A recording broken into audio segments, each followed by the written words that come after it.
አሰላሙ አለይኩም ወራህመቱላሂ ወበረካቱ። ውድና የተከበራችሁ የዚህ ቻናል ተከታታዮች በሙሉ በያላችሁበት ዓለም ዳርቻ ሰላማችሁን ያብዛልኝ። እንደውም ለዚህ ቻናል አዳዲስ ከሆናችሁ ላይክ፣ ሼር፣ ሰብስክራይብ በማድረግ ቤተሰብ ሆኑልኝ በአክብሮት ጠይቃለሁ። በዚህ ቻናል አዳዲስ አስተማሪና ቁም ነገር የያዙ ታሪኮች የምናካፍላችሁ ይሆናል። በዛሬ የምናካፍላችሁ ታሪክ ክህደትን የተሸከመው ፍቅር የተሰኘው ክፍል 3 ይሆናል። ስለዚህ እስከ መጨረሻ አብራችሁን ሆኑ። ፍቅር እንደ እሳት ነው የሚያጣብቅ እሳት፣ ነገር ግን ከአንዴ በላም አትቃጠልም። አንድ ቀን አለመታመን ልብን ከስሜት ያወጣል። አዋቂው መጅኑን ተነስቼ ሻወር ወሰድኩኝ፣ ግን ውስጤ ስለ መሊክ ነው የሚያስበው። ልብሴን ቀያይሬ ወደ ታች ወረድኩኝ። ሎሪንዳ በቃ መስታወት ጋር አፈጠሽ፣ ምን ይሻልሻል? አሁን በይኔ ቁጭ በይ፣ እርቦኛል እና ጉድ ነው ስራ አይደል እንዴ አልኳት። ሎሪንዳ ኧረ እባክሽ የምትሄጂው እኮ ሕክምና የሚያስፈልጋቸው ሰዎች ጋር እንጂ የውበት ውድድር የሚዳኘው ዳኞች ጋር አይደለም ቆንጂት። እሱን ልክ ነሽ፣ ግን በቃ አለ አይደል ራሴን መጠበቅ አለብን። ሎሪንዳ ኧረ በቃ እንብላ፣ ካንቺ ጋር ተከራክሬ አልዛለቀውም፣ ግን በቃ ስራ ልቀይር፣ ጥበቃ ምናምን ሞክሪ እስኪ። ኧረ እኔ ስራዬን እወደዋለሁ፣ ግን ስነ ጽሁፍ ምናምን ብሞክር ደስ ይለኛል። ሎሪንዳ እና ተማሪ ነገሩ ጊዜ የለሽም፣ በምን ሰዓት ትማሪያለሽ? ስትራራጪ ነው የምትውይ። በዛ ላይ የመልክሽ አው ማታ ያወራን በቴሌግራም እንቅልፍ ወሰደኝ። ጧት ቁጣ ያዘለ ቴክስት ልኳል። በጣም አናድጄዋለሁ። ሎሪንዳ የናንተ ፍቅር ደግሞ ጉድ አፈላ። በይቢና እጅለት። የስልኬ የቴክስት ድምጽ ከመሊክ በአስቸኳይ መጀመሪያ የተገናኘንበት ካፌ ነይ፣ ጠብቅሻለሁ። በቃ አማረረ እንዴ?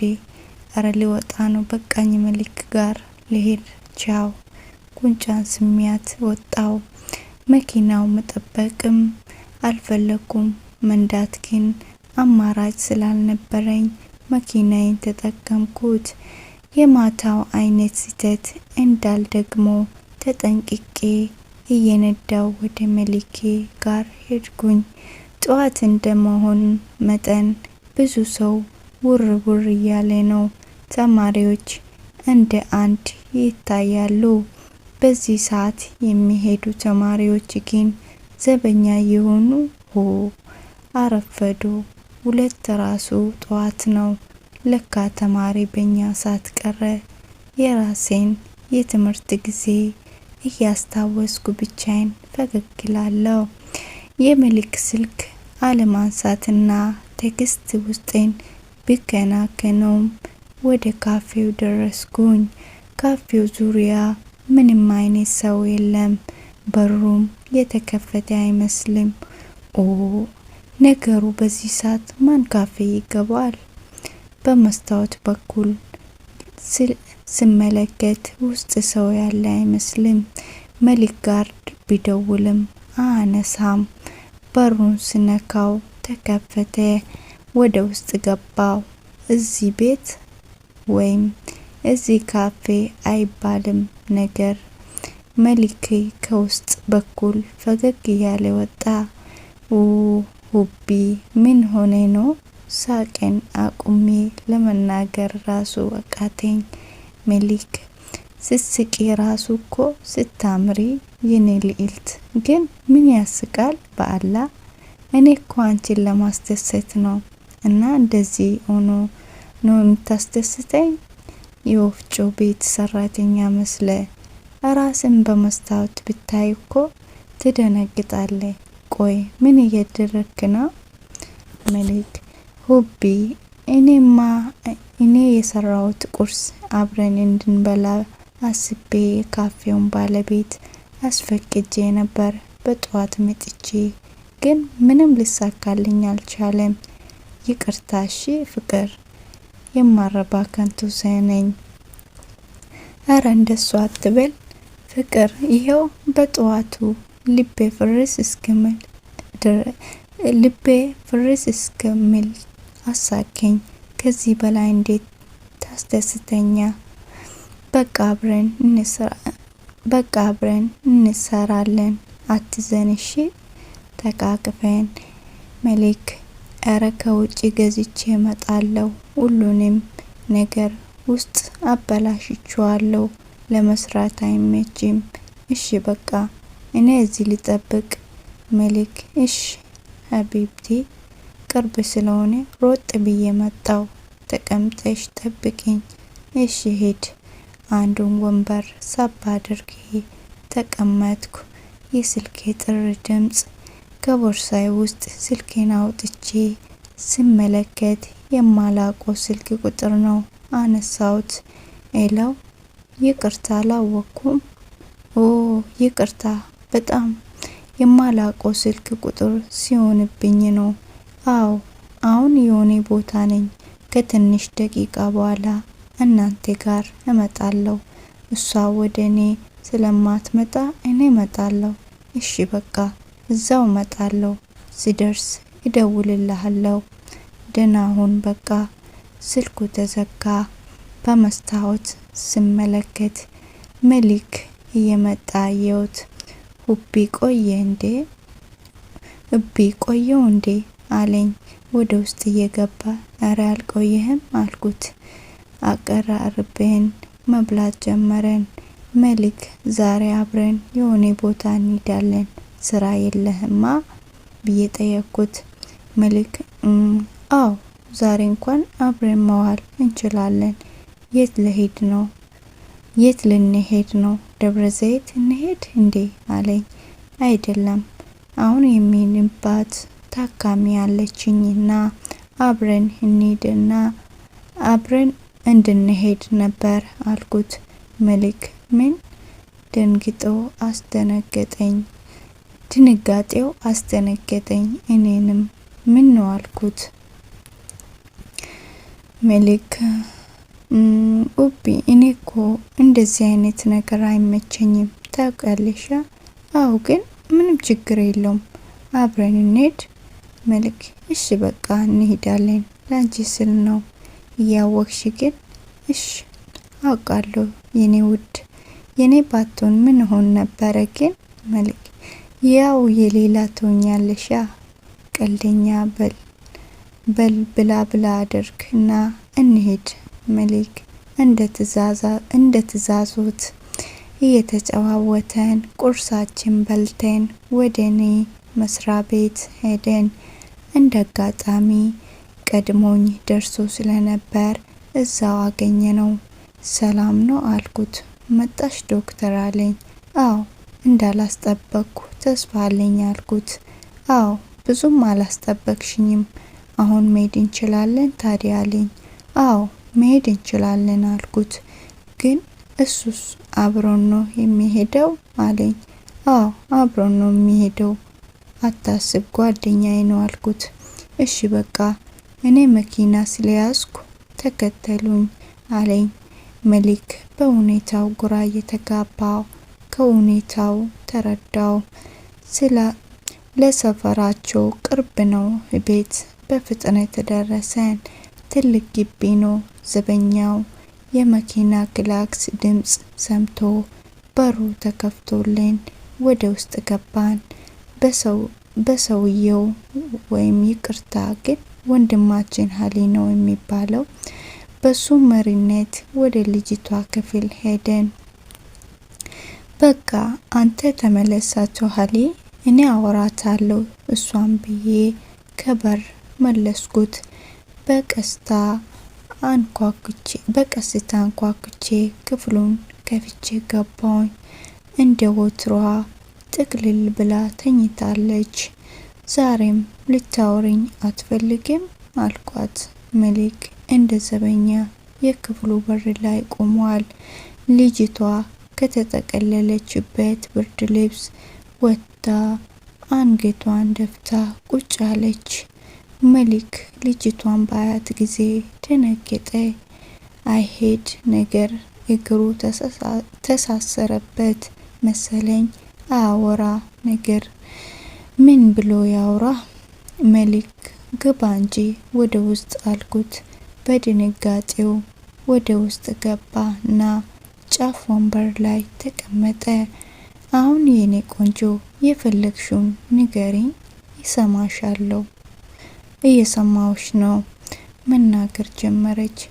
ታውቃለሽ ከዛሬ 1 አመት በፊት የ12ኛ ክፍል ተማሪ ነበርኩኝ። ወንድሜ አሊ ነው እናትም አባትም ሆኖ ያሳደገኝ። እኔም አላሳፈርኩትም። በትምህርቴ ጎበዝ ነበርኩኝ። አንድ አጋጣሚ ግን የህይወቴ ምዕራፍ ቀየረው። ክላስ ውስጥ የተነሳ ነውና ፎቶ ጓደኛሞች ፕሮፋይል እናደርገው ተባብለን አደረግነው። ቴሌግራም ላይና በቃ ብዙ ግሩፖች ላይ ምናምን አወራን ነበር፣ ግን ከሴቶች ጋር ነበረ። አንድ ሰው ግን ከግሩፑ አውጥቶ ኢንቦክስ አወራኝ። የመጀመሪያ ቀን ሲያወራ እስላማዊ አደብ ባለው አነጋገር ነበር። ስርዓቱ ምናምን ደስ ስላለኝ አወራውት። እንደ ሌሎች ወንዶች ብሎክ አላደረኩትም ነበር። ታምራለሽ ምናምን አለኝ። ብቻ ብዙ ነገር ምን ልበልሽ፣ ታሞኛለሽ።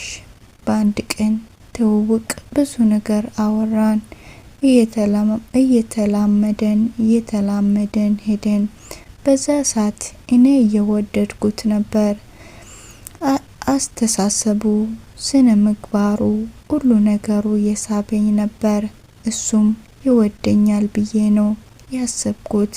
በቃ በትምህርቴ ላይ በዲኔ ላይ እንዲበረታ ነበር የሚያደርገኝ።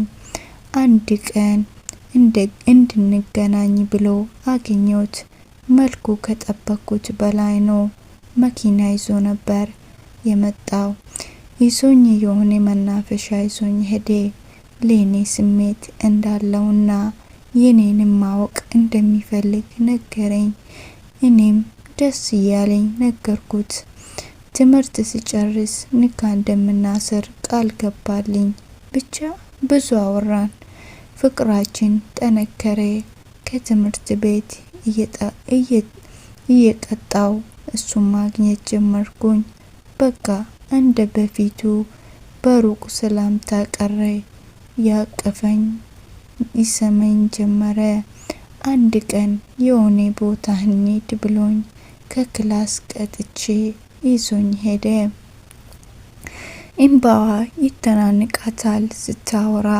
የዛን ቀን በጣም ከወትሮው የተለየ አምሮብኛል ከሚባለው በላይ ዘንጫለው። እንደ ዱሮው መናፈሻ አልነበረም። የተዝናና ነው። አንድ ሆቴል ውስጥ ክፍል ይዘን ነበር። እኔ ደስ ባይለኝም ለሱ ደስታ ተስማማው። ግን ተሳስቼ ነበር። ትልቁ የህይወቴ ስህተት ነው። ክፍሉ በአበባ ደምቋል። ብቻ ደስ የሚል ድባብ ነበረው። ወደ ውስጥ ይዘውኝ ገባ። አልጋው በጽጌረዳ አበባ ብቻ ሞልቷል። ተቀመጥኩ። እሱም አጠገቤ ተቀመጠ። እያወራኝ ይነካካኝ ጀመረ። ብቻ የማይሆን ታሪክ ተፈጠረ። አብረው አደርኩኝ። እኔም ልከለክለው አልቻልኩም። ታውቃለሽ ከዛን ቀን በኋላ ቢደውልለትም ቴክስት ብልክለትም አይመልስም። ምን እንደማደርግ ግራ ገባኝ። ስንት ለፍቶ ያሳደገኝ ወንድሜን አንገት አስደፋሁት። ክብሬን ራሴን በገዛ እጄ አረከስኩኝ። ትምህርቴን መቀጠል አልቻልኩም። ከኔ ስንት ይጠብቀው የነበረ ወንድሜ በኔ ምክንያት ሐዘን ጭንቀት ሆኖ ስራው። እሱ ይሄን ታሪክ አያውቅም። የኔ ምስኪን ወንድም ሲህር መስሎት ብዙ ቦታ ቁርአን አስቀርቶብኛል፣ ግን ሁሉም ሲህር እንዳልሆነ ነገሩት።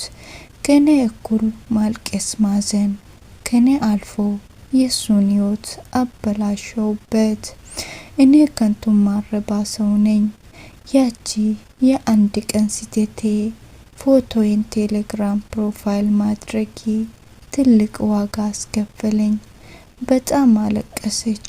እሺ በቃ የኔ ቆንጆ ተረጋጊ፣ አታልቅሺ፣ አቅፌ አባባልኳት። መሊክ አንገቱን ደፍቶ ዝም አለ። መሊክ አንተ እዚህ እንድትመጣ የፈለኩት ትላንት ነበር። ልጠይቃት ስመጣ ድንገት ነው የጓደኛዬን ፎቶ ያየሁት። ድንግጥ ብዬ ስጠይቃት ዝግጁ እንዳልሆነችና ነገ ታሪኩን ልትነግረኝ እንደምትፈልግ ነገረችኝ። አየው ፎቶን እያነሳው፣ ይሄ ያንተ ውድ ጓደኛ ራይስ የዚችን ምስኪን ወጣት ህይወት ያበላሸው። በቃ የኔ ቆንጆ አታልቅሺ።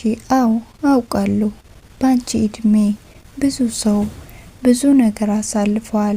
ብዙ ታሪኮች ሰምቻለሁ። እንዳንቺ አይነት ብዙ ስህተቶች አሉ። ግን አሁን ሁሉም ራሳቸውን ቀይሮ ለራሳቸው ጊዜ ሰጥቶ ከራሳቸውም አልፎ ለቤተሰቦቻቸው እየተረፉ ነው። አንቺም ገና ብዙ ኃይልና እውቀት አለሽ። ጎበዝ ልጅ ነሽ። ካንቺ ብዙ እንጠብቃለን። ለወንድምሽም ብዙ ታደርጊያለሽ። እዚህ ወና ክፍል ውስጥ ራስሽ ላይ በር ቆልፈሽ አንቺም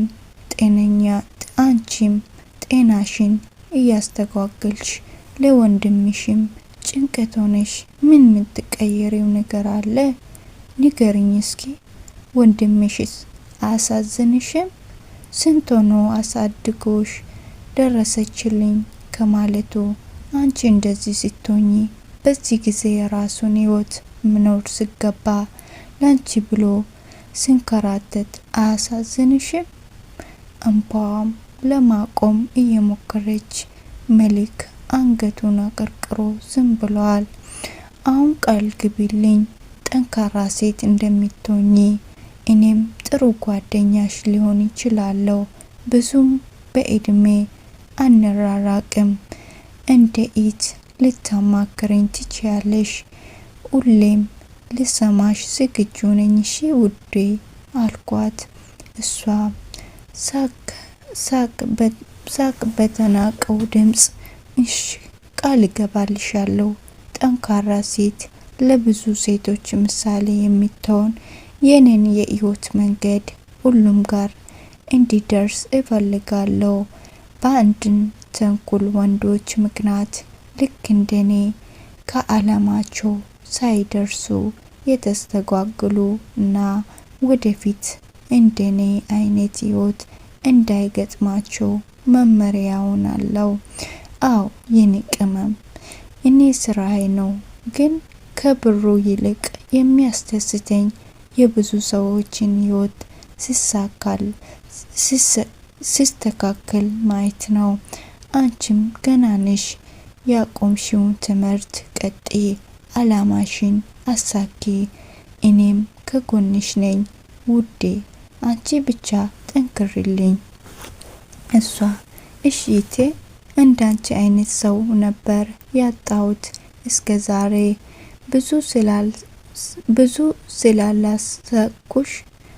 ብዙ ስላላሰስኩሽ በጣም ይቅርታ መጠየቅ አይጠበቅብሽም። እህትማማቾች ይቅርታ አይባባሉም። በይ አሁን ከዚህ አልጋ ላይ ተነሺ። እጇን ይዤ እንድትቆም አደረኳት። አሁን እንደ አዲስ እንደተወለድሽ አድርገሽ አስቢ።